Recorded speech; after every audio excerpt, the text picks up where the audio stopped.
The People's Democratic Party (PDP) has officially begun its presidential campaign in Akwa Ibom State ahead of the general elections in 2023. The event took place at the nest of the Champions Stadium in Uyo, the state capital, barely 4 months before the February 25th presidential election.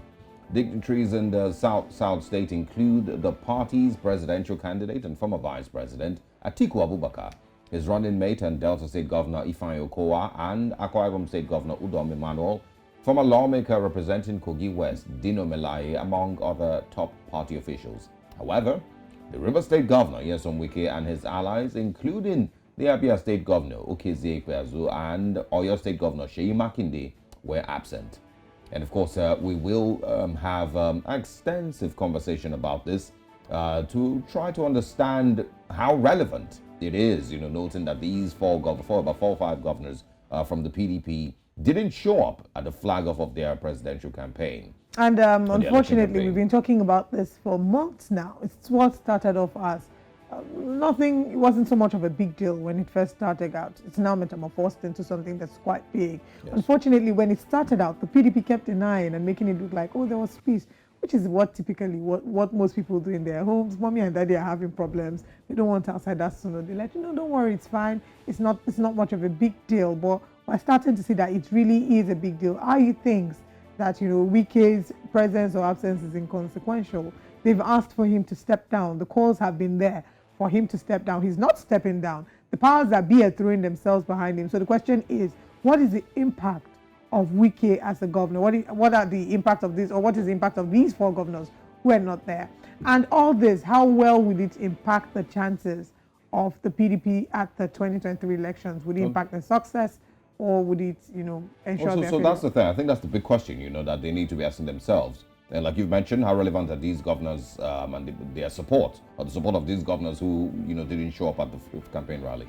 It's not also late. There's still time for these governors to also, be a part of a campaign rally. Just also remember that the campaign would have to spread across all regions, and I don't know if they have a plan to go to these states where these governors don't seem to be very much in support. But once again, there's still time for the governors to, show up at some point.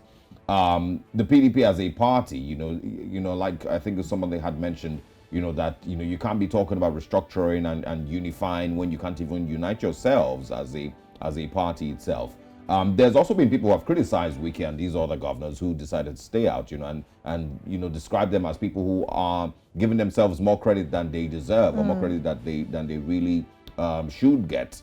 And of course, maybe over giving themselves more importance, basically in the whole political spectrum. Some have said that they're not great team players, and that they're not being okay with not being the center of leadership, and that if you're in a party, you should be able to abide by the party's rules. Yeah. But some of the things that they have, talked about is the fact that we're asking, or they rather, I'm not part of them, they are asking for equality in some sense. They're asking for fairness. They're saying a lot of the political positions, the leadership in the PDP comes from the north. We're talking about the presidential candidate, the chairman of the party. If you couldn't give us at least the presidential candidate from the south, in some way compensate us.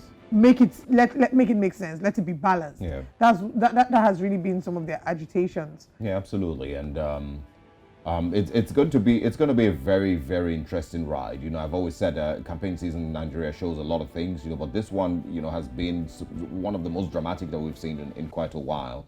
And this cuts across all the parties. Remember that there's also Moyele Sowore who's contesting. There's also Kwankwaso who's contesting with the NNPP. And well, even if they don't, seem to be making a lot of the news, but they're still candidates. And there's so much more drama that we're going to see between now and February 2023. It will continue to unravel these bits and pieces here and there. Will Wike eventually, decide to join in with the rest of his party? How does the PDP plan to win? And these are the big questions. How does the PDP plan to win elections in these regions if they do not have these governors fully in support of them? And also, will these governors, what's their plan really? Do they expect, that if they do not support their party, what next? Because Wike is not, Nyesom Wike, for example, is not running for governor again. This is his second term, so he steps out after this. What's his plan after the elections? Maybe he'll act like his other colleagues. What we see is that when they're done with the governance,